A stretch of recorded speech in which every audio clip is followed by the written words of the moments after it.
روایت بالمعنی کے بارے میں بات چل رہی تھی،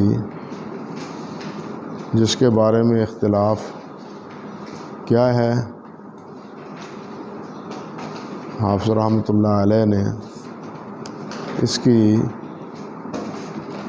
جو بنیادی دلیل دی ہے، جو آپ پڑھ چکے ہیں کہ اکثر حضرات اگرچہ جواز کے قائل ہیں، اور ان کی سب سے قوی حجت یہ ہے کہ شریعت کی تشریح زبان عجم میں کرنی جو ہے وہ جائز ہے، وہ درست، اور کرتے رہے ہیں تمام حضرات۔ لیکن یہ کوئی اتنی قوی دلیل نہیں، کیونکہ آپ کہتے ہیں نا الضرورات تبیح المحظورات، یہ ہے ایک شرعی ضرورت، یعنی عجم کے سامنے ان کی زبان میں حدیث کو بیان کرنا، اس کے معنی اور مفہوم کو بیان کرنا، یہ ہے ضرورت، شرعی ضرورت۔ اور یہ ضرورت روایت بالمعنی میں تو نہیں ہے، روایت بالمعنی میں یہ ضرورت نہیں ہے۔ اس لیے اگرچہ اس کو دلیل بنایا گیا ہے، لیکن یہ اس قدر مضبوط دلیل نہیں ہے۔ جمہور اگرچہ اسی بات کے قائل ہے، اللہ اکبر، بلکہ آپ نے ماشاءاللہ صحیح بخاری بھی پڑھی ہے، صحیح مسلم بھی پڑھی ہے۔ امام بخاری رحمۃ اللہ علیہ حدیث کی تقطیع کے بھی قائل ہیں اور روایت بالمعنی کے بھی قائل ہیں، تقطیع کے بھی، مختصر کرنے کے بھی قائل ہیں، کیونکہ امام بخاری کا جو منہج ہے وہ صرف حدیث بیان کرنا نہیں، بلکہ حدیث کی فقہ بیان کرنا بھی ہے۔ تو فقہی اعتبار سے حدیث کا جو حصہ جہاں موافقت رکھتا ہے اس کو بیان کر دیتے ہیں، دوسرے حصے کو دوسری جگہ بیان کر دیتے ہیں۔ یہی وجہ ہے کہ صحیح بخاری سے حدیث کا تلاش کرنا جو ہے نا وہ بہت مشکل ہے۔ وہ ہمارے ایک دفعہ مولوی صاحب کہنے لگے جی بخاری شریف سے درود شریف دی حدیث ہی کوئی نہیں، درود پڑھنے کی حدیث ہی کوئی نہیں۔ یار یہ کیسے ہو سکتا ہے؟ اب دیکھیے تشہد کے باب میں امام بخاری نے یہ روایت ذکر نہیں کی۔ ہم ڈھونڈیں گے تو یہیں ڈھونڈیں گے نا، ہم ڈھونڈیں گے تو یہیں ڈھونڈیں گے۔ لیکن امام بخاری رحمۃ اللہ علیہ نے اس کو ذکر کیا ہے حضرت ابراہیم علیہ السلام کے مناقب میں۔ درود شریف کی جو روایت ہے اس کو کہاں ذکر کیا ہے؟ حضرت ابراہیم علیہ السلام بد الوحی کے تحت، بد الخلق کے تحت حضرت ابراہیم علیہ السلام کے جو مناقب بیان کیے ہیں، وہاں امام بخاری اس روایت کو لائے ہیں۔ تو ان کا اپنا ایک اسلوب ہے، اپنا ایک منہج ہے۔ جبکہ امام مسلم رحمۃ اللہ علیہ کے بارے میں آپ نے دیکھا ہے کہ وہ راویوں کے الفاظ کا اختلاف تک نقل کرتے ہیں، فلاں نے یہ لفظ بولا، فلاں نے یہ، حتیٰ کہ فلاں نے حدثنا کہا، فلاں نے انبانا کہا، فلاں نے سمعت کہا، فلاں نے عن کہا، یہاں بھی تک بھی امام مسلم رحمۃ اللہ علیہ بیان کرتے ہیں۔ یہ تکلیف کرے نا، صحیح امام مسلم کا ترجمہ تہذیب میں پکڑے، تہذیب میں 10ویں جلد ہوگی، 10ویں جلد ہوگی جو پہلی طبع ہے۔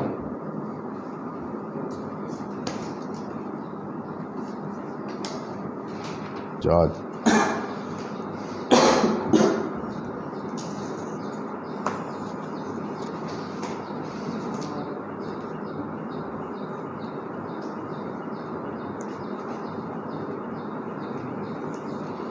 یہ حافظ فرماتے ہیں حاصل لمسلم فی کتاب حظ عظیم مفرط لم یحصل لأحد مثلہ بحیث ان بعض الناس کان یفضل علی سید محمد بن اسماعیل وذالک، یہ کیوں؟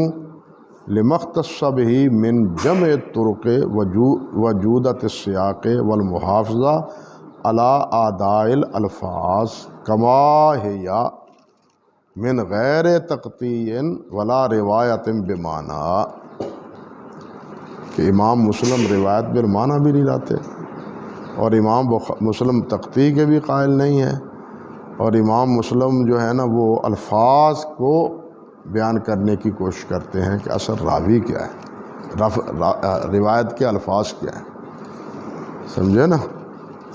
اللہ وقد ناسج علی مناولہ خلق عن النیسابوریین فلم یبلغوا شاء وحفظت منہم اکثر من 20 امام ممن صنف المستخرج علی مسلم۔ کہتے ہیں کہ نیسا پور کے 20 سے زیادہ ائمہ کرام ہیں جنہوں نے صحیح مسلم پر مستخرج لکھا ہے۔ تو کہنے کا مقصد یہ تھا کہ امام بخاری کا منہج اور ہے اور امام مسلم رحمۃ اللہ علیہ کا منہج اور ہے۔ امام بخاری رحمۃ اللہ علیہ نے فقہ الحدیث کو بھی سامنے رکھا ہے، مگر امام مسلم رحمۃ اللہ علیہ نے اس کو پیش نظر نہیں رکھا، البتہ اپنی جودت طبع کے بنا پر اب تب اس کی کہنا چاہیے کہ تصویف ایسی کی ہے، ترتیب ایسی رکھی ہے کہ اہل علم خود سمجھ سکتے ہیں کہ یہاں کس باب کی روایات ہیں، کس کی روایات ہیں، یہاں کس سے متعلقہ روایات۔ یہ جو صحیح مسلم پر آپ ابواب بنے ہوئے دیکھتے ہیں، یہ اکثر و بیشتر مطبوعہ کتابوں میں ہمارے ہاں امام نووی رحمۃ اللہ علیہ کے تیار کیے ہوئے ہیں۔ جو علامہ قرطبی ہیں، جو شارح مسلم ہیں، ان کی شرح بھی موجود ہے، انہوں نے بھی باب باندھے، ان کے باب وہ ابواب کے نام مختلف ہیں امام نووی کے ابواب سے، تقابل کر کے جب دیکھیں آپ تو دونوں کے ابواب سے میں اختلاف نظر آتا ہے، لیکن یہ بات ضرور سمجھ آتی ہے کہ یہاں ایمان سے متعلقہ مباحث ہیں، یہاں طہارت کے متعلقہ مباحث ہیں، یہاں غسل کے متعلقہ ہیں، یعنی ترتیب انہوں نے ایسی رکھی ہے کہ نبی علیہ الصلوۃ والسلام کے فرامین کے درمیان کسی اور کی ہماری بات نہ آئے، نبی صلی اللہ علیہ وسلم کے فرامین کے مابین ہماری بات نہ آئے کوئی بھی۔ یہی وجہ ہے کہ امام مسلم رحمۃ اللہ علیہ نے جو ہے نا وہ اقوال بھی بس چند انگلیوں پر گنے ہوئے ہی ذکر کیے ہیں، ورنہ تابعین کے اقوال امام بخاری تو لاتے ہیں، صحابہ کے اقوال بھی لاتے ہیں، اور تابعین رحمہم اللہ کے ابواب بھی لاتے ہیں۔ تو بہرحال یہ اپنا اپنا ایک مسلک ہے، موقف ہے، اور یہی موقف میں نے آپ سے عرض کیا تھا امام ابن سیرین کا بھی ہے، بلکہ حضرت حضرت عبداللہ بن عمر کا بھی یہی بیان کرتے ہیں کہ وہ بھی روایت باللفظ کے قائل تھے، روایت باللفظ کے قائل تھے۔ ابن ولیہ رحمۃ اللہ علیہ، رجاء بن حیوہ رحمۃ اللہ علیہ، قاسم بن محمد بن ابی بکر رحمۃ اللہ علیہ، تابعین میں یہ حضرات جو ہے نا وہ روایت باللفظ کے قائل تھے، لیکن جیسے کہ حافظ رحمۃ اللہ علیہ نے ذکر کیا ہے کہ جمہور علماء رحمہم اللہ وہ روایت بالمعنی کے قائل ہیں، لیکن کن کے لیے؟ جو ایسے عالم ہوں جو الفاظ کی دلالت سے آگاہ ہوں، یہ نہیں کہ جو چاہے الفاظ کو بدل لے، نہیں، اس کی بھی ایک شرط کہ جو الفاظ کی دلالت سے آگاہ ہیں کہ ان الفاظ کے معنی کیا ہیں، اس کا مفہوم کیا ہے۔ یہ نہ ہو کہ نبی علیہ الصلوۃ والسلام نے فرمایا کچھ اور ہو اور یہ اس کا مفہوم جو اپنی زبان میں بیان کر رہا ہے اس کا مفہوم اور مبتدا خبر ہی بدلی ہوئی ہو، سمجھے یا نہیں؟ اللہ اکبر۔ اور اسی کو کہتے ہیں، پھر حافظ فرماتے ہیں رحمۃ اللہ علیہ، قیلا انما یجوز فی المفردات دون المرکبات، کہ مفرد الفاظ میں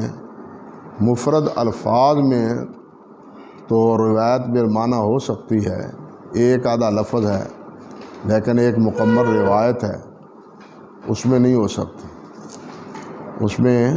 ہو سکتی، وقیل انما یجوز لمن استحضر اللفظ لیتمکن من التصرف فیہ، اور یہ بھی کہا گیا ہے کہ یہ ان کے لیے جائز ہے جس کو لفظ مستحضر ہو، پتہ ہی جس کو نہ ہو کہ یہاں لفظ کیا ہے، تو وہ اس کا مفہوم دوسرے الفاظ میں کیسے بیان کرے گا، سمجھے نا؟ پہلے تو اس لفظ کا استحضار چاہیے کہ وہ لفظ ہے کیا، تاکہ اگر اس کے علاوہ مانن کوئی اور لفظ استعمال کرنا ہے تو پھر اس لفظ کی معنویت دوسرے لفظ میں شامل ہے۔ اور یہ کہا گیا ہے کہ انما یجوز لمن کان یحفظ الحدیث فناسی لفظہ، ہاں یہ کہا گیا ہے کہ جس کو حدیث تو یاد ہے لیکن لفظ یا بھول گیا ہے کہ اس جگہ لفظ کیا نبی علیہ الصلوۃ والسلام نے فرمایا ہے،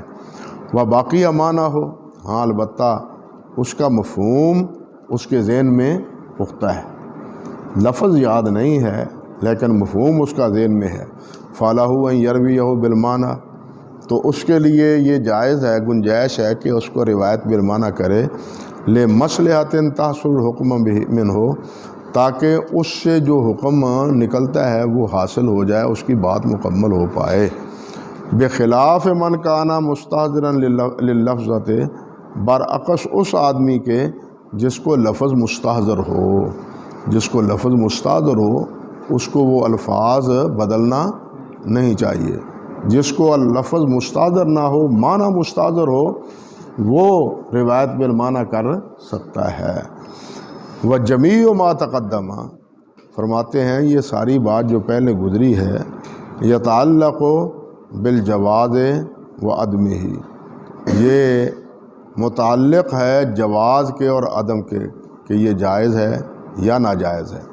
ولا شک ان الاولی اراد الحدیث بالفاظہ دون التصرف فیہ، اس میں تو کوئی رائے بھی نہیں، کوئی شک ہی نہیں ہے کہ الفاظ اسی طرح بیان کیے جائیں جس طرح نبی علیہ الصلوۃ والسلام نے فرمائے ہیں، بغیر کسی تصرف کے۔ اس بارے میں اکثر و بیشتر حضرات بیان کر دیتے ہیں وہ صحیح بخاری کی وہ روایت جس میں نبی علیہ الصلوۃ والسلام نے صحابی کو دعا سکھائی تھی، اور آپ نے وہاں لفظ جو ہے نا وہ وَبِالنَّبِيِّكَ الَّذِي أَرْسَلْتَ، غالباً یہ لفظ ہیں، یہ سکھائے تھے، مگر صحابی کو سے جب سنا تو اس نے وَبِرَسُولِكَ الَّذِي أَرْسَلْتَ کے الفاظ کہے، تو نبی علیہ الصلوۃ والسلام نے فرمایا نہیں، وَبِنَبِيِّكَ الَّذِي أَرْسَلْتَ، یوں ہی ہے نا، صحیح بخاری کی یہ روایت ہے۔ تو بہرحال اس سے بھی استدلال کرنے والے کرتے ہیں کہ دیکھیے نبی علیہ الصلوۃ والسلام نے نبی کی تبدیلی، حالانکہ رسول اور نبی میں کوئی جوہری فرق نہیں ہے، درجے اور مرتبے کے اعتبار سے فرق ہے کہ رسول کا درجہ اور مرتبہ بلند و بالا ہے، بالخصوص اولی العزم انبیاء کرام علیہم السلام کا، بالخصوص اولی العزم انبیاء کرام علیہم السلام کا۔ یار یہ ایک بات آئی ہے، میں نے آپ سے وعدہ کیا تھا مگر اس وقت تو بھول گیا، اب ذہن میں بات آئی ہے تو میں آپ سے، اگرچہ اس کا موضوع سے تعلق نہیں ہے لیکن عرض کر دیتا ہوں آپ سے کہ یہ جو سورۃ نساء کے آخر میں اللہ ذوالجلال نے یہ بات ارشاد فرمائی ہے کہ ہم نے آپ کی طرف وحی کی، نوح علیہ السلام کی طرف وحی کی، فلاں فلاں فلاں فلاں انبیاء کی طرف وحی کی۔ اسی طرح سورۃ احزاب میں بھی اللہ سبحانہ و تعالیٰ نے وحی کا تذکرہ، رسالت کا تذکرہ آپ سے شروع کیا ہے، 7ویں آیت ہے غالباً سورۃ الاحزاب۔ لیکن سورۃ شورا میں اللہ سبحانہ و تعالیٰ نے شرع لکم من الدین ما وصی بہ نوح، پہلے حضرت نوح علیہ السلام کا ذکر ہے، پھر نبی علیہ السلام کا ذکر ہے، اس کے بعد حضرت ابراہیم، حضرت موسیٰ اور حضرت عیسیٰ علیہم السلام کا ذکر ہے۔ تو اس سے بعض حضرات یہ استدلال کرتے ہیں کہ نبی علیہ السلام کی پیدائش پہلے سے، ہاں نبی علیہ السلام وہ جو ہے نا اول ما خلق اللہ نوری، یہ استدلال کرنے والے، یعنی یہ تو استدلال ہے ہی نہیں، بالکل موضوع سی روایت ہے، لیکن وہ اندھے کو اندھیرے میں بڑی دور کی سوجی والا مسئلہ ہے۔ نبی علیہ السلام کا جناب نام گرامی پہلے ہے، اس لیے اللہ سبحانہ و تعالیٰ نے پہلے اس لیے ذکر کیا کہ آپ پیدا ہی پہلے ہوئے ہیں، سمجھے یا نہیں؟ حالانکہ بنیادی طور پر بات یہ ہے کہ جہاں نبی علیہ السلام، اور یہ میں نے کہا تھا کہ الاتقان میں یہ بات موجود ہے، حافظ اپنے دوسری جلد میں حافظ سیوطی رحمۃ اللہ علیہ نے الاتقان میں ایک فصل قائم کی ہے جس میں الفاظ کی تقدیم اور تاخیر پر بحث کی کہ قرآن مجید میں یہ الفاظ مقدم کیوں ہیں، یہ مؤخر کیوں ہیں، یہ جو مؤخر ہونے چاہیے یہ مقدم ہونے چاہیے، یہ مقدم کیوں نہیں ہوئے، مؤخر کیوں ہوئے۔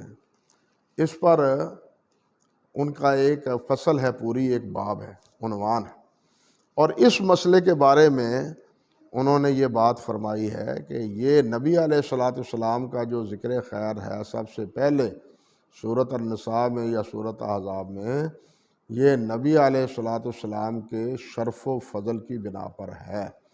قرآن مجید کا اسلوب ہے کہ جو چیز اعلیٰ ہوتی ہے اس کو پہلے ذکر کرتے ہیں۔ مثال کے طور پر شمس و قمر ہے، ہر جگہ پہلے اللہ نے شمس کو ذکر کیا ہے، بعد میں قمر کو ذکر کیا ہے۔ اللہ ذوالجلال والاکرام نے پہلے سما کا ذکر کیا ہے، پھر بصر کا ذکر کیا ہے، کیونکہ سما بصر سے وہ کیا ہے، زیادہ مقدم ہے شرف کے اعتبار سے۔ دیکھیے انبیاء علیہم السلام وہ نابینے تو ہوئے ہیں، کوئی نبی بہرا نہیں ہوا۔ حافظ ابن حجر ابن قیم رحمۃ اللہ علیہ نے بھی اس پر بحث کی ہے بدائع الصنائع میں، بدائع الفوائد میں، اور اس میں بھی انہوں نے یہی کہا ہے کہ سما جو ہے نا، وہ کان جو ہے نا وہ افضل ہے۔ وہ نبی علیہ السلام نے فرمایا تھا نا کہ میرے لیے ابو بکر اور عمر بمنزلہ کیا ہیں، سمع و بصر کے ہیں۔ میرے لیے یہاں پھر بات چلتی ہے کہ سمع سے مراد کون ہے اور بصر سے مراد کیا ہے۔ کہا جاتا ہے کہ سمع سے مراد حضرت ابو بکر ہے۔ ہم تو مقدم جانتے ہیں نا آنکھوں کو، لیکن جتنا علم کانوں سے حاصل ہوتا ہے وہ آنکھوں سے نہیں حاصل ہوتا۔ کانوں سے تو بہرا بھی حاصل کر لیتا ہے، نابینا بھی علم حاصل کر لیتا ہے، بلکہ نابینے کی بجائے جو نابینا جو ہوتا ہے نا، کہنا چاہیے کہ اس کی یہ حس کانوں کی یہ زیادہ بڑھ جاتی ہے اللہ تعالیٰ کی طرف سے، اللہ ذوالجلال والاکرام کی طرف سے یہ سماعت کی حس جو ہے نا وہ زیادہ قوی ہو جاتی ہے۔ تو خیر یہ اپنی جگہ سارے مسائل ہیں۔ وہ میرا وہ رسالہ ہے نا آفات نظر، اس میں بھی یہ بحث ہے، اس میں بھی ضمناً ایک مقام پر یہ بحث آئی۔ تو کہنے کا مقصد یہ تھا کہ جس طرح سمع اور بصر ہے، شمس اور قمر ہے، لیل و نہار ہے، کیونکہ لیل پہلے ہوتی ہے دن سے اور دن بعد میں ہوتا ہے۔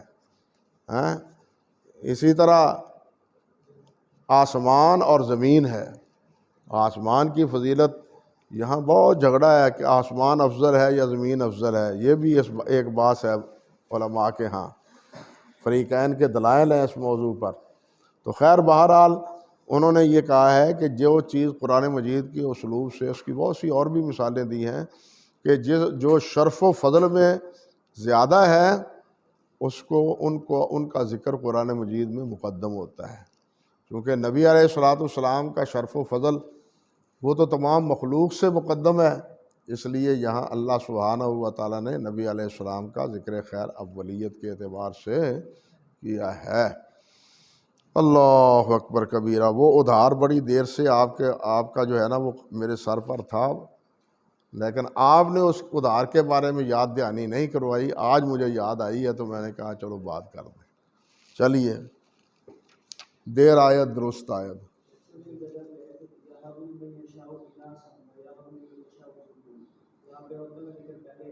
یہاں کے سے عورتوں کا ذکر پہلے ہے نا، یہاں بولے میں یشاء اناث ہوں و یہاں بولے میں یشاء ذکور. عورتیں اصل میں سبب ہیں انسان کی نسل نو کا، بعض آدمی نہیں، عورت ہے. عورت سے نسل بڑھتی ہے. مرد کے تو بغیر بھی عیسیٰ علیہ السلام پیدا ہوئے ہیں. سمجھے بات یا نہیں؟ مرد کے تو بغیر بھی عیسیٰ علیہ السلام پیدا ہوئے ہیں. اس لیے انسان کی تخلیق میں بنیادی کردار کس کا ہے؟ وہ عورت کا ہے. اس لیے یہاں اس کو مقدم کیا ہے. یہ آپ وہ فصل پڑھیں نا تو مختلف، یہ تو ایک فصل کا ایک جواب ہے، باقی پوری اقسام انہوں نے ذکر کی. چلیے میرے بھائی، اچھا جی. قال القاضی ایاز، قاضی ایاز رحمۃ اللہ علیہ نے العلماء میں کہا ہے، وَيَنبَغِي صَدُّ بَابِ الرِّوَایَاتِ بِالْمَعنَى، بہتر یہی ہے، مناسب یہی ہے کہ روایت بالمعنی کا باب بند کر دیا جائے. لِأَلَّا يَتَسَلَّطَ مَنْ لَا يُحْسِنُ مِمَّنْ يَظُنُّ أَنَّهُ يُحْسِنُ. اللہ اکبر. تاکہ وہ آدمی مسلط نہ ہو، غالب نہ ہو، جو یہ سمجھتا ہے کہ وہ اس نے جو کیا ہے وہ بہت اچھا کر رہا ہے، حالانکہ حقیقت کیا ہوتی ہے کہ وہ اچھا نہیں کر رہا. جس کو جہل مرکب کہتے ہیں، جس کو جہل مرکب کہتے ہیں، کہ وہ اپنے آپ کو یہ سمجھتا ہے کہ آنا کیا ہے، انا ادری، لیکن حقیقت یہ ہے کہ وہ لا یدری، کہ وہ جانتا ہے کچھ نہیں ہے. اور یہ بہت بڑی خرابی ہے اس وقت، بالخصوص آج کے دور میں، یہ میڈیا کے دور میں بہت یہ بڑی خرابی ہے کہ میں جو کہہ رہا ہوں وہ بس وہی صحیح ہے. یہی خرابی ہے. حالانکہ سلف کے اندر رائے دینے یا فتویٰ دینے میں جتنا خوف، خطرہ اور احساس ہوتا تھا، وہ آج کل تو اس کا کوئی تصور ہی نہیں کیا جا سکتا. حافظ ابن قیم رحمۃ اللہ علیہ نے بھی لکھا ہے اعلام الموقعین میں، اور یہ سنن دارمی کے مقدمے میں بھی ہے. اصل تو ماخذ وہی ہے، سنن دارمی کا مقدمہ، کہ صحابہ کرام رضوان اللہ علیہ مجمعین اور تابعین جب بات ہوتی تھی تو وہ کہتے تھے فلاں سے پوچھو، وہ کہتا فلاں سے پوچھو، یار تم فلاں صاحب سے پوچھو، حتیٰ کہ چل پھر کے وہ جو پہلے سے پوچھے جاتی تھی وہیں آ کے بات پھر رک جاتی تھی. جی سارے کو پھر پھرا کے انہیں سارے نے تھوڑا نام لیا ہے تو تسی سانو گاہ ٹورن ڈے. تو وہاں اتنا احتیاط ہوتا تھا. آج کل تو اللہ معاف فرمائے، ہر وہ پنجابی کے کہنے طرح پا سپارہ پا نہ پڑھی تے پھڑی تے پھانسی پہلوں چڑھی. وہ پاؤ پڑھا نہیں ہوتا، مفتی پہلے بنے تھے، دارالافتاء کھلا ہوا ہوتا ہے، ہر مسجد میں مفتی صاحب بیٹھے ہیں. انا للہ و انا الیہ راجعون. یعنی آج کل حال یہ ہے. اور پھر جو ہمارے خطیب حضرات ہیں، اللہ ہم سب کو، سب ایک جیسے بھی نہیں ہیں، سب ایک جیسے نہیں ہیں، لیکن خود سری نوجوانوں میں بہت زیادہ ہے. جو بزرگ تھے وہ نہیں. حضرت حافظ صاحب تھے، حافظ عبداللہ روپڑی رحمۃ اللہ علیہ، یا مولانا شیخو پوری رحمۃ اللہ علیہ. مولانا شیخو پوری کو تو ہم نے دیکھا ہے نا کہ وہ حضرت حافظ صاحب کے سامنے بالکل ایسے بیٹھتے تھے، سر اٹھا کے بھی نہیں بیٹھتے. بڑے حافظ صاحب حافظ محمد صاحب گوندری رحمۃ اللہ علیہ کے پاس. تو خیر، کہنے کا مقصد یہ ہے کہ یہی چیز جو ہے نا وہ ہمارے ہاں بگاڑ کا بہت بڑا سبب ہے. کہ جو میں کہہ رہا ہوں وہ بالکل ٹھیک ہے، دوسرا جو کہتا ہے وہ بالکل غلط ہے۔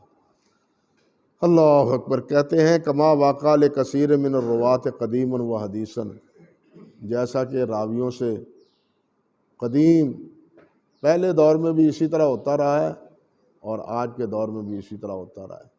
یہ بات کرتے ہیں قاضی ایاز رحمۃ اللہ علیہ۔ تو اب اس دور کا کیا حال ہوگا؟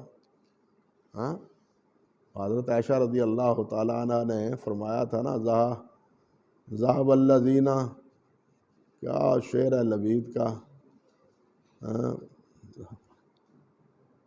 ذہب الذین یعاش فی اکنافہم، وہ لوگ چلے گئے جن کے سرپرستی میں ہم بیٹھتے زندہ تھے، ہم زندگی گزارتے تھے۔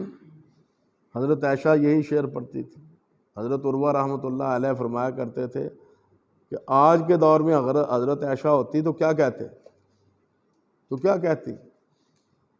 عروہ کے بیٹے حشام کہتے ہیں کہ ابا جی بھی یہی پڑھتے تھے، اگر ابا جی آج کے دور کے حالات کو دیکھ لیتے تو کیا فرماتے؟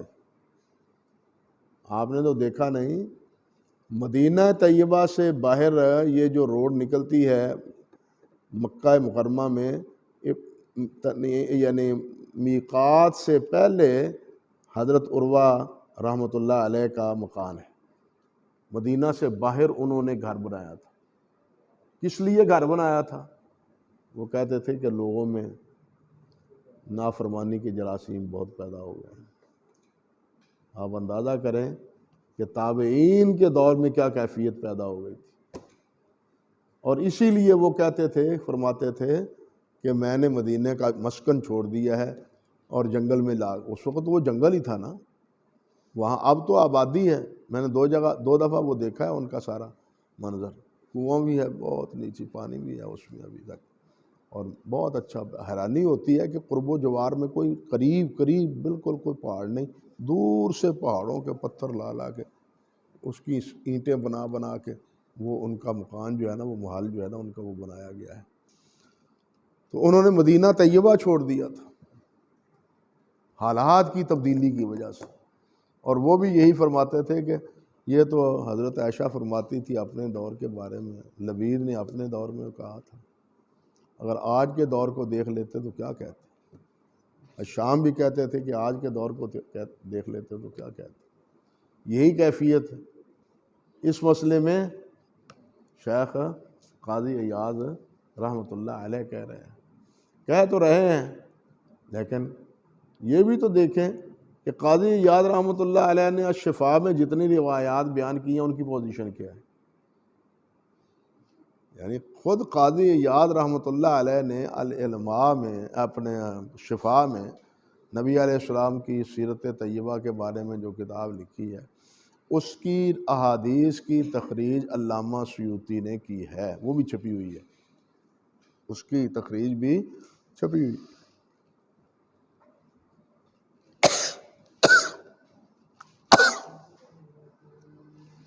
اور سیوطی رحمۃ اللہ علیہ اپنی وسعت نظر کے باوصف بہت سی احادیث کے بارے میں فرماتے ہیں، اللہ ماجد میں نے اس کو کہیں نہیں پایا، مجھے اس کا ذکر کسی جگہ نہیں ملا۔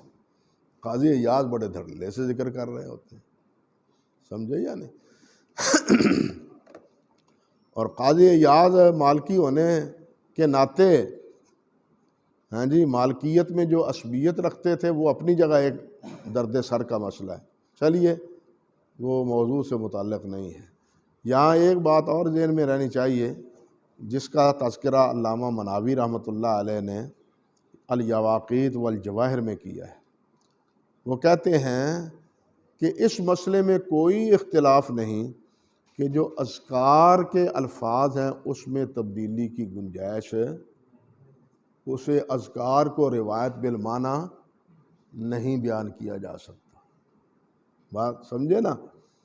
لیس الخلاف فیما تعبد بلفظہ من الاذکار کا آذان والتشہد والتکبیر والتسلیم فلا یجوز نقلہ بالمعنی قطعا، قطعی طور پر ان کو روایت بالمعنی سے بیان نہیں کیا جا سکتا۔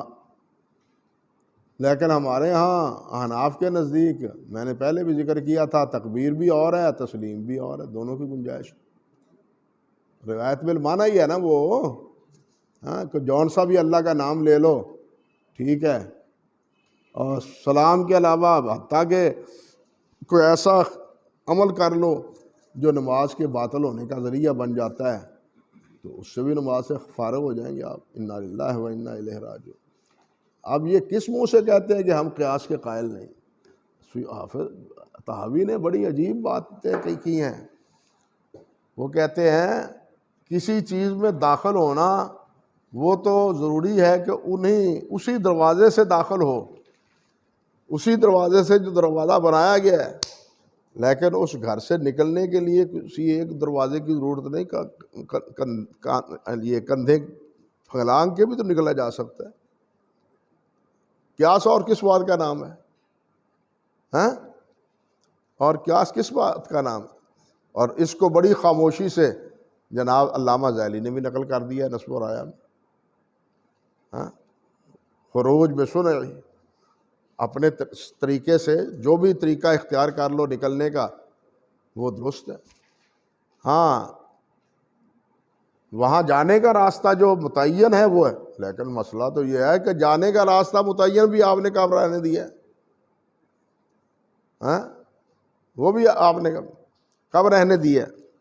حضرت امام شافعی رحمۃ اللہ علیہ، اور یہ بات انہوں نے بھی کہی ہے اور بعد کی حضرات نے بھی کہی ہے، حافظ ابن قیم رحمۃ اللہ علیہ نے بھی، حافظ ابن تیمیہ نے بھی رحمۃ اللہ علیہ نے، اصل میں وہ فرماتے ہیں کہ تکبیر کا لفظ جو ہے وہ شاید پہلے آیا ہے کسی مجلس میں، وہ عظیم سے کیا ہے زیادہ مبالغہ ہے اس میں پایا جاتا ہے۔ اللہ اکبر میں اللہ العظیم کی بجائے زیادہ مبالغہ پایا جاتا ہے۔ کیوں پایا جاتا ہے؟ وہ کہتے ہیں اس لیے کہ حدیث میں آتا ہے نبی علیہ السلام کبریاء و ردائی عظمت و ازاری، فرماتے ہیں ردا اوپر کا کپڑا جو ہے یہ افضل سمجھا جاتا ہے نیچے کی چادر سے، نیچے کی چادر سے افضل سمجھا جاتا ہے۔ اور امام شافعی نے اس سے استدلال بھی کیا ہے میں کہ جب اللہ اکبر یہ بڑا ہے اور اللہ کی کبریائی کے زیادہ اوفق ہے تو پھر اللہ اکبر کو نہیں بدلنا چاہیے، سمجھے یا نہیں؟ تو یہاں اتنی کھلی چھٹی ہے کہ اللہ اکبر کے بجائے اللہ العظیم بھی نہیں بلکہ اور بھی کوئی لفظ اللہ السمیع کہہ سکتے ہیں، اللہ البصیر کہہ سکتے ہیں۔ اللہ کا نام فذکر اسم ربہ فصلی، اللہ کا نام تو لیا ہے نا، خواہ کسی طریقے سے لیا ہے۔ پھر یہ بابے کہیں گے جی ہم قیاس کو مانتے ہی نہیں، وہ ہم خلاف نص قیاس کے قائل نہیں ہیں، جہاں نصوص نہ ہو وہاں قیاس کرتے،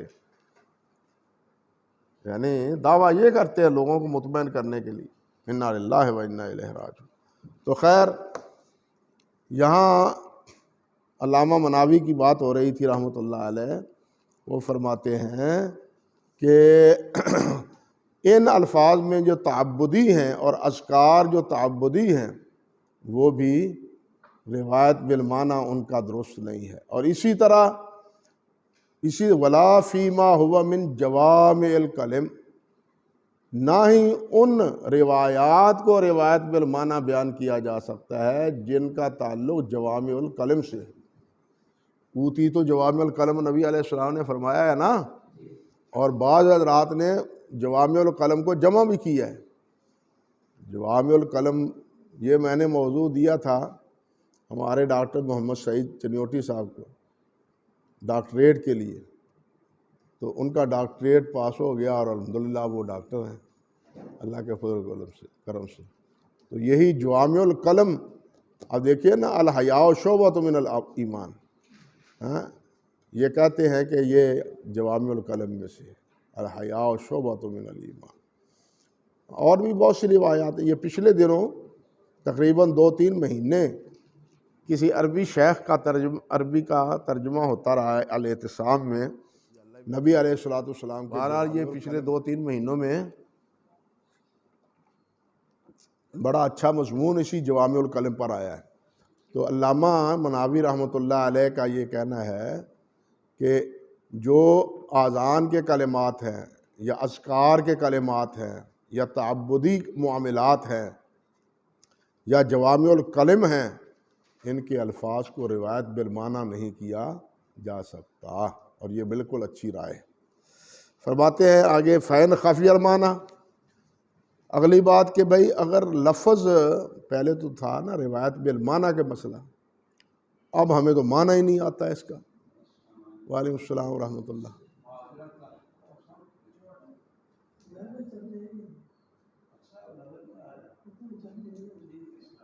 وعلیکم السلام۔ فین خفی المعنی، اگر معنی ہی نہ آتا ہو، وہی پوشیدہ ہو کہ اس لفظ کا معنی کیا ہے، تو پھر کیا کہتے ہیں بِأَن کان اللفظ مستعملا بقلۃ، کہ وہ لفظ بہت قلیل الاستعمال ہو، وہ لفظ کیا ہو، کثیر الاستعمال نہ ہو بلکہ قلیل الاستعمال ہو۔ احتیج الی الکتب المصنفہ، تو پھر ضرورت محتاجگی لازم آتی ہے، ضرورت پیش آتی ہے ان کتابوں کی طرف جو لکھی گئی ہیں شرح الغریب میں، غریب الحدیث۔ غریب الحدیث کہتے ہیں کہ غریب حدیث اس کو کیوں کہتے ہیں؟ اللہ اکبر کبیرہ، یہ اس لیے کہتے ہیں کہ یہ وہ لفظ ہے یا یہ وہ الفاظ ہیں کہ جن کے معانی جو ہیں وہ بعید الفہم ہیں۔ کیا ہیں؟ بعید الفہم ہیں، وہ عام آسان الفاظ سے دماغ میں نہیں آتے۔ جیسے کہ انسان جو بعید از وطن ہو اس کو کیا کہتے ہیں؟ غریب۔ جو بعید از وطن ہو اس کو کیا کہتے ہیں؟ یہ آدمی کیا ہے؟ غریب ہے، یہ اجنبی ہے آدمی۔ اسی طرح یہ الفاظ بھی گویا کہ اجنبیت رکھتے ہیں، بعید المعنی ہیں، اس لیے ان کو غریب بھی کہا جاتا ہے۔ اللہ اکبر کبیرہ۔ اور انہی الفاظ کے بارے میں اللہ آپ کا بھلا کرے، علماء کرام محدثین رحمہم اللہ کی کتابیں فرماتے ہیں کہ کتاب ابی عبید القاسم بن سلام، شیخ البخاری محمد بن سلام، رفع الملام امن خفف شیخ البخاری محمد بن سلام۔ کیا دیکھ رہے ہیں؟ چیک کر رہے ہیں؟ بیٹری گل مک گئی، ہاں جدوں آئی سجنا دی واری تو ٹوٹ گئی تڑک کر کے۔ قسمت کی دیکھیے کہ ٹوٹی کہاں کمند، دو چار ہاتھ جب کہ لبے بام رہ گیا۔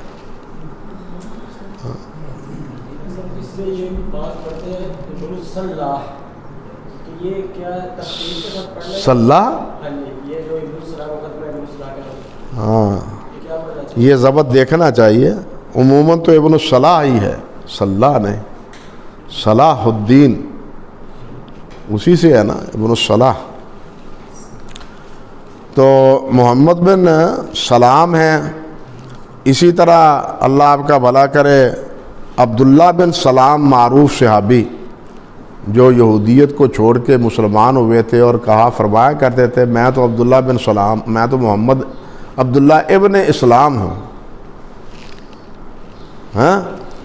اور اسی طرح وہ مشہور یہودی سلام بن ابی الحقیق جس کو قتل کیا گیا تھا، اور ایک ہے سلام بن محمد القرشی، اور ایک ہے محمد بن عبد الوہاب بن سلام۔ یہ پانچ ہیں۔ سلام کی یہ باس نکالے نا آپ الاکمال میں، اکمال ابن معقولہ رحمۃ اللہ علیہ، اس کا یہ موضوع ہے نا کہ یہ نام کا ضبط کس طرح ہے۔ تو اس کے حاشیے میں اس کتاب کا خلاصہ علامہ معلمی رحمۃ اللہ علیہ نے دے دیا ہے۔ علامہ عبدالرحمن معلمی رحمۃ اللہ علیہ نے، کیونکہ انہی کی تحقیق سے یا الاکمال ابن معقولہ جو ہے نا وہ زیور طبع ہوئی سے آراستہ ہوئی ہے.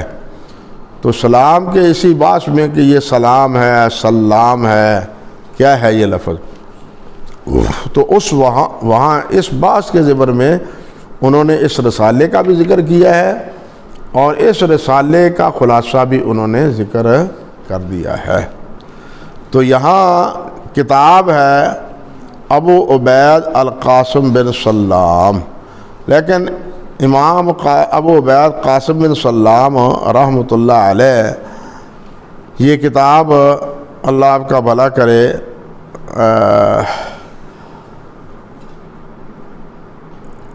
چھپ چکی ہے اس وقت غالباً. یہ کتاب یہاں تک مجھے یاد پڑتا ہے یہ کتاب چھپ چکی ہے، لیکن ان سے بھی پہلے ہاں جی امام ابو عبیدہ معمر بن مثنی البصری ان کی کتاب ہے، سمجھے جی، ابو عبیدہ معمر بن مثنی البصری.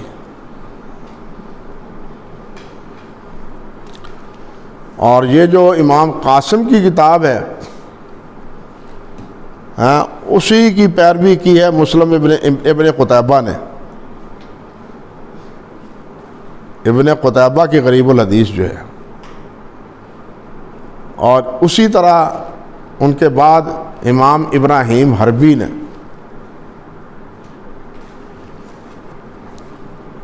امام ابراہیم حربی کی کتاب بھی چھپ چکی ہے تقریباً 4 جلدوں میں.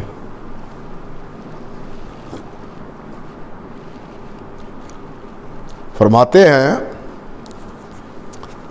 ابو عبید یہ فوت ہوئے ہیں دراصل 224 میں، اسی لیے میں نے آپ سے عرض کیا ہے کہ ان سے پہلے معمر بن مثنی کی کتاب غریب الحدیث پر. اور یہ بھی آپ کے ذہن میں رہنا چاہیے کہ امام بخاری رحمۃ اللہ علیہ یہ جو کتاب التفسیر میں یا دوسرے ابواب میں الفاظ مشکل الفاظ کے غریب الفاظ کے معانی ذکر کرتے ہیں وہ اکثر و بیشتر یہی قاسم بن سلام کی کتاب سے ہوتے ہیں. یہ اکثر و بیشتر قاسم بن سلام کی کتاب سے ہوتے ہیں، اگرچہ بعض دفعہ وہ معمر بن مثنی کی کتاب سے کو بھی اپنا ماخذ بناتے ہیں. اللہ اکبر کبیرہ، اللہ اکبر کبیرہ. چلیے جی، وَهُوَ غیر مرتب، لیکن امام قاسم کی یہ کتاب مرتب نہیں ہے. کیف متفق لفظ آیا اور اس کی تفسیر کر دی. یہی صورت وہ ابراہیم حربی رحمۃ اللہ علیہ کی کتاب کی ہے اور یہی صورت ابن قتیبہ کی کتاب. وقد رتبہ شیخ موفق الدین ابن قدامہ علی الحروف، کہتے ہیں اس کو مرتب البتہ کیا ہے شیخ موفق الدین ابن قدامہ نے. یہ 620 میں فوت ہوئے ہیں امام ابن قدامہ رحمۃ اللہ علیہ. یہ اپنے کیا المغنی والے علی الحروف، حروف پر، حروف پر.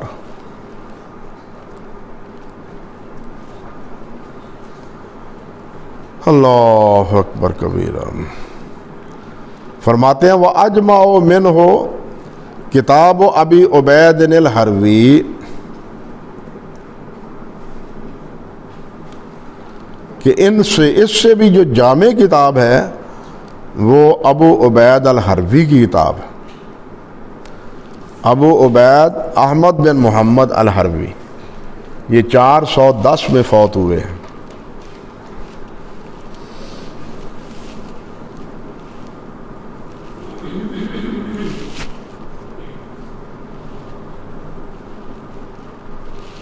سمجھے بات جی. اور امام ابو عبید الحروی کا اختصار کیا ہے ابو المقارم علی بن محمد النحوی نے، ان کا اختصار کیا ہے ابو المقارم علی بن محمد النحوی نے۔ اور پھر آگے کہتے ہیں وقد اعتنا بہ الحافظ ابو موسیٰ المدینی، اور اس کا اہتمام کیا ہے حافظ ابو موسیٰ محمد بن عمر بن احمد الاصبہانی نے، جو 561 میں فوت ہوئے۔ فنقب علیہ واستدرکا، تو انہوں نے اس کی تحقیق کی اور اس پر استدراک بھی لکھا، ہے۔ کہتے ہیں وللزمخشری، محمود بن عمر معروف مفسر بھی اور معتزلی بھی، صاحب کشاف۔ وللزمخشری کتاب اسمہ الفائق، حسنت ترتیب، بہت اچھی ترتیب ہے اس کی، یہ ہندوستان سے 2 جلدوں میں چھپی ہے، ہندوستان میں عرصہ ہوا 2 جلدوں میں، بڑے سائز میں، بڑا سائز اس میں چھپی ہے ہمارے پاس، حضرت مولانا عبداللہ صاحب رحمۃ اللہ علیہ کی کتابوں میں تھی۔ ثم جمع الجمیع، فرماتے ہیں پھر تمام ان کتابوں کو جمع کیا ہے، کس نے؟ ابن الاسیر نے، امام ابن اسیر مبارک بن محمد الجزری رحمۃ اللہ علیہ نے۔ کس میں؟ فی النہایہ میں۔ یہ تو متداول ہے مدارس میں، النہایہ لابن اسیر۔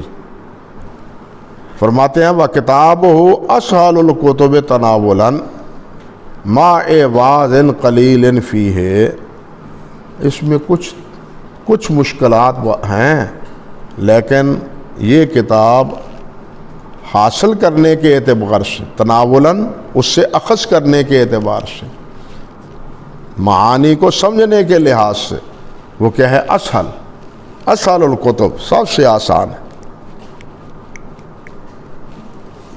ہمارے ساتھی ہیں ایک، کیا یہاں وہ کیا ہے، نیپال کے بدر الزمان، مدینہ یونیورسٹی کے فاضل ہیں، مدرسہ چلا رہے ہیں وہاں۔ انہوں نے ایک خط میں مجھے لکھا تھا، دیر ہو گئی، کہ میں نے النہایہ پر استدراک کیا ہے اور 200 سے زیادہ الفاظ ملے ہیں جن کو امام ابن اسیر نے ذکر نہایہ میں نہیں کیا۔ 200 سے زیادہ الفاظ ملے ہیں جن کا تذکرہ امام ابن اسیر نے، گویا کہ امام ابن اسیر ہی نہیں بلکہ اس سے پہلے بھی جن حضرات نے غرائب پر جمع کی ہے ان میں بھی نہیں۔ یہ سمجھنا چاہیے نا، کیونکہ ابن اسیر کی کتاب وہ پہلی تمام کتابوں کا کیا ہے؟ مجموعہ ہے، خلاصہ ہے۔ اور اسی موضوع پر ہمارے ہندی محدث علامہ طاہر فتنی، محمد طاہر فتنی رحمۃ اللہ علیہ کی کتاب ہے مجموع البحار، ہوگی یہاں، مجموع البحار 2 جلدوں میں ہے۔ اور میں نے، اب مجھے یہ یاد نہیں رہا، مجموع البحار اور یہی النہایہ، ان دونوں کے تقابلی مطالعے پر ایک ساتھی کو کہا تھا، نام یاد نہیں رہا، دکتورے کے لیے ان دونوں کتابوں کو منتخب کیا، یاد نہیں رہا کس کو کہا تھا، تو انہیں بھی ڈاکٹریٹ کی سند مل گئی۔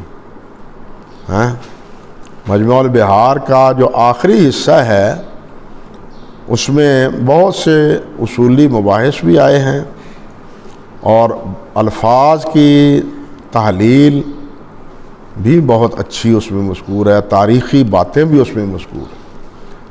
النہایہ کا جو آخری حصہ ہے نا، 3 جلد کے 4 جلد کے بعد آخر میں، وہاں تو یہ کتابیں ہیں، اللہ آپ کا بھلا کرے، جن کا تعلق ہے کن سے؟ غریب الحدیث، معروف کتابیں جو ہیں۔ اللہ اکبر کبیرہ، اللہ اکبر کبیرہ۔ علامہ طاہر فتنی رحمۃ اللہ علیہ یہ مجموع البحار میں کئی مقام پر انہوں نے حنفی مسلک کی مخالفت کی، باوجود کہ وہ حنفی معروف ہیں، لیکن بہت سے حنفی مسلک کی انہوں نے مخالفت کی۔ یہ جو میرا رسالہ ہے نا، بر صغیر پاک و ہند میں علماء حدیث کی خدمات حدیث، کچھ حوالے انہی کے مجموع البحار سے، ان کے بعض اختلافات کا تذکرہ میں نے اس میں بھی کیا ہے، سمجھے؟ اللہ اکبر۔ وَإِنْ كَانَ اللَّفْظُ مُسْتَعْمَلًا بِكَثِيرٍ لَكِنْ فِي مَدْلُولِهِ دِقَّةٌ، اگر لفظ تو مستعمل ہے، کثرت کے ساتھ وہ لفظ استعمال ہوتا ہے حدیث میں، عربی زبان میں، لیکن اس کی دلالت میں دقت، لفظ کا معنی تو سامنے ہے، لیکن اس سے جو استدلال ہے نا وہ مشکل ہے۔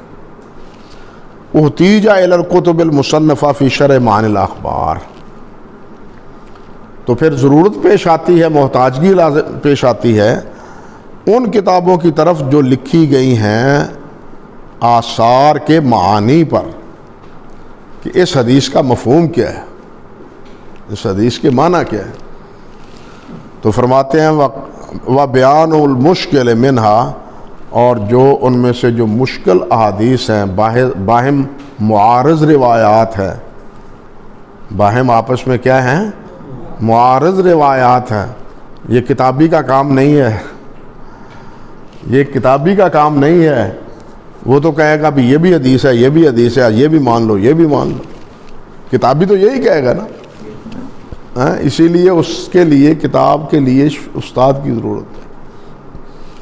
تو کہتے ہیں وَبِيَانِ الْمُشْكِلِ مِنْهَا وَقَدْ أَكْثَرَ الْأَئِمَّةُ مِنَ التَّصَانِيفِ فِي ذَلِكَ، اور اس میں بہت زیادہ لکھا ہے ائمہ نے کتابیں من التصانیف، کتابیں فی ذالک، اسی موضوع پر، جس طرح کہ علامہ طحاوی ہیں رحمۃ اللہ علیہ۔ علامہ طحاوی کی مشکل آثار تو چھپی ہوئی ہے، اسی طرح علامہ خطابی کی کتاب ہے، بلکہ اسی پر امام ابن جریر طبری کی بھی کتاب ہے، امام ابن جریر طبری کی بھی، اور ابن عبد البر وغیرہم، اور علامہ ابن عبد البر رحمۃ اللہ علیہ اور دوسرے ائمہ کرام کی کتابیں ہیں اسی موضوع پر۔ ابن فورک کی بھی مشکل الحدیث ہے، مشکل الحدیث کے نام پر۔ ابن قتیبہ کی بھی مشکل الحدیث ہے، ابن قتیبہ کی بھی ہے، ابن فورک کی بھی ہے، طحاوی کی بھی ہے، یہ سب کتابیں چھپی ہوئی ہیں۔ اللہ اکبر کبیرہ۔ فرماتے ہیں ثم الجہالہ بالراوی وہی السبب الثامن من الطعن، پھر اس کے بعد راوی پر جو یہ سارے پہلے مباحث جو الفاظ کے معانی وغیرہ سارے ہیں، یہ سوء حفظ کے تناظر میں یہ ساری باتیں آئی۔ اب آگے بات آتی ہے کس کی؟ راوی کی جہالت کی۔ راوی پر جو کلام ہے اس میں سے ایک نوع یا ایک کیفیت وہ یہ ہے کہ راوی مجہول ہو، وہی السبب الثامن فی الطعن، اور یہ 8واں سبب ہے راوی پر طعن کا۔ سمجھ گئے بات؟ وَسَبَبُهَا، اور اس کا سبب کیا ہے؟ امران، دو چیزیں ہیں۔ احدہما، ان دونوں میں سے ایک، ان الراوی قد تقصر نعوتہ، کہ راوی کی جو پہچان ہے، جو تعارف ہے، وہ زیادہ، ایک کی بجائے زیادہ الفاظ سے اس کو مختلف نسبتوں سے اس کا تذکرہ کیا جاتا ہے، اور بالخصوص جو مدلس راوی ہے وہ کبھی کسی نوع کا ذکر کر دیتا ہے، کبھی کسی نوع کا ذکر کر دیتا ہے، کیونکہ مدلس کا تو کام ہی یہ ہے تدلیس، دھوکہ دینا۔ ایک راوی کی نوع جب متعدد ہو تو مدلس راوی وہ کبھی کوئی نوع ذکر کر دے گا، کبھی کوئی نوع ذکر کر دے گا، تاکہ یہ راوی پہچانا نہ جائے۔ فرماتے ہیں من اسمن، وہ نعوت نام کے بھی اعتبار سے، کنیت کے اعتبار سے، لقب کے اعتبار سے، صفت کے اعتبار سے، حرفت کے اعتبار سے، نسب کے اعتبار سے، فیشتہر بشیء منہا، ان میں سے کسی ایک کے ساتھ مشہور ہوتا ہے لیکن دوسری نسبتیں بھی ہوتی ہیں۔ فیذکر بغیر ما اشتہر بہ لغرض من الاغراض، تو اس کو ذکر کر دیا جاتا ہے اس لقب سے، اس کنیت سے، اس صفت سے جو مشہور نہیں ہوتی، جو مشہور نہیں ہوتی، لغرض من الاغراض، کسی غرض کی وجہ سے، کوئی مقصد ہوتا ہے اس کا۔ فیظن، تو ہم جیسا آدمی گمان کر لیتا ہے، گمان کر لیا جاتا ہے کہ انہ آخر کہ یہ کوئی اور راوی ہے، یہ جو مشہور ہے وہ نہیں، کوئی اور راوی ہے۔ فیاصل الجہل بحالہ، تو یوں اس کی حالت وہ کیا ہو جاتی ہے؟ مجہول ہو جاتی ہے، اس کی حالت کیا ہو جاتی ہے؟ مجہول ہو جاتی ہے۔ وصنفوا فیہ، اور اس میں کتابیں لکھی ہیں، فی ھذا النوع، اے فی ھذا النوع الموضح لأوہام الجمع والتفریق۔ حافظ خطیب بغدادی رحمۃ اللہ علیہ کی الموضح، بعض اس کو موضح پڑھتے ہیں، موضح وضاحت، لأوہام الجمع والتفریق، جس میں راوی کے بارے میں یہ گمان ہوتا ہے، یہ پتہ نہیں یہ فلاں راوی ہے یا ایک ہی راوی ہے۔ اجاد فیہ الخطیب، بہت اچھا مبحث کیا ہے، بحث کیا اس میں خطیب نے، ایسے ویسے نہیں، ظن و تخمین سے نہیں، بلکہ باقاعدہ روایات لاتے ہیں، باقاعدہ اس کی روایات لاتے ہیں۔ وَسَبَقَهُ إِلَيْهِ عبد الغنی بن سعید المصری وَهُوَ الْأَزْدِي ثُمَّ السُّوَرِيُّ، فرماتے ہیں ان سے بھی پہلے اسی موضوع پر امام عبد الغنی بن سعید مصری رحمۃ اللہ علیہ کی کتاب ہے۔ امام ابو سعید اللہ آپ کا عبد الغنی بن سعید رحمۃ اللہ علیہ کی کتاب ایضاح الاشکال کے نام سے، ایضاح الاشکال کے نام سے، فرماتے ہیں ثم السوری، پھر امام سوری کی کتاب ہے جن کا نام ہے محمد بن علی بن عبداللہ السوری، ان کی کتاب ہے۔ فرماتے ہیں من امثلتہ، اب اس کی مثال ذکر کرتے ہیں، اور وہ مثال ما تفصیلات کے اللہ نے چاہا تو ہم اگلی مجلس میں انشاءاللہ ہفتے کے روز کریں گے۔ سبحانک اللہم و بحمدک